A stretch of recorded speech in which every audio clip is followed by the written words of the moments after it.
خدا کے زندہ اور پاک کلام میں سے پیدائش کی کتاب اس کا چھٹا باب۔ جب روئے زمین پر آدمی بہت بڑھنے لگے اور ان کی بیٹیاں پیدا ہوئیں تو خدا کے بیٹوں نے آدمی کی بیٹیوں کو دیکھا کہ وہ خوبصورت ہیں، اور جن کو انہوں نے چنا ان سے بیاہ کر لیا۔ تب خداوند نے کہا کہ میری روح انسان کے ساتھ ہمیشہ مذمت نہ کرتی رہے گی، کیونکہ وہ بھی تو بشر ہے، تو بھی اس کی عمر 120 برس کی ہوگی۔ ان دنوں میں زمین پر جبار تھے، اور بعد میں جب خدا کے بیٹے انسان کی بیٹیوں کے پاس گئے تو ان کے لیے ان سے اولاد ہوئی۔ یہی قدیم زمانہ کے سورما ہیں جو بڑے نامور ہوئے۔ اور خداوند نے دیکھا کہ زمین پر انسان کی بدی بہت بڑھ گئی، اور اس کے دل کے تصور اور خیال سدا برے ہی ہوتے ہیں۔ تب خداوند زمین پر انسان کو پیدا کرنے سے ملول ہوا اور دل میں غم کیا، اور خداوند نے کہا کہ میں انسان کو جسے میں نے پیدا کیا روئے زمین پر سے مٹا ڈالوں گا، انسان سے لے کر حیوان اور رینگنے والے جاندار اور ہوا کے پرندوں تک، کیونکہ میں ان کے بنانے سے ملول ہوں۔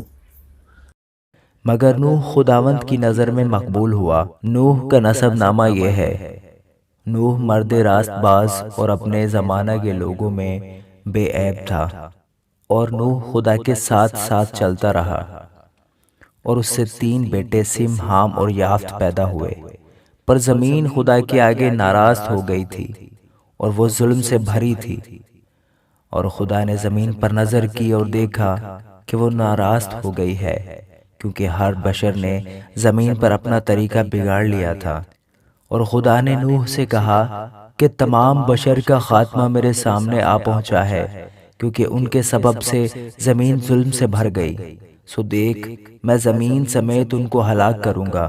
تو گوپر کی لکڑی کی ایک کشتی اپنے لیے بنا، اس کشتی میں کوٹھریاں تیار کرنا اور اس کے اندر اور باہر رال لگانا، اور ایسا کرنا کہ کشتی کی لمبائی 300 ہاتھ، اس کی چوڑائی 50 ہاتھ اور اس کی اونچائی 30 ہاتھ ہو، اور اس کشتی میں ایک روشن دان بنانا اور اوپر سے ہاتھ پر چھوڑ کر اسے ختم کر دینا، اور کشتی کا دروازہ اس کے پہلو میں رکھنا، اور اس میں 3 درجے بنانا، نچلا، دوسرا اور تیسرا۔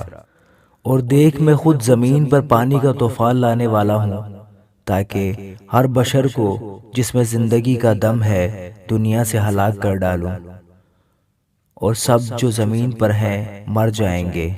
پر تیرے ساتھ میں اپنا عہد قائم کروں گا، اور تو کشتی میں جانا، تو اور تیرے ساتھ تیرے بیٹے اور تیری بیوی اور تیرے بیٹوں کی بیویاں، اور جانوروں کی ہر قسم میں سے 2 اپنے ساتھ کشتی میں لے لینا، کہ وہ تیرے ساتھ جیتے بچیں۔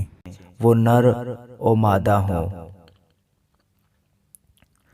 اور پرندوں کی ہر قسم میں سے اور چرندوں کی ہر قسم میں سے اور زمین پر رینگنے والوں کی ہر قسم میں سے 2 تیرے پاس آئیں، تاکہ وہ جیتے بچیں۔ اور تو ہر طرح کے کھانے کی چیز لے کر اپنے پاس جمع کر لینا، کیونکہ یہی تیرے اور ان کے کھانے کو ہوگا۔ اور نوح نے یوں ہی کیا جیسا خدا نے اسے حکم دیا تھا، ویسا ہی عمل کیا۔ آمین۔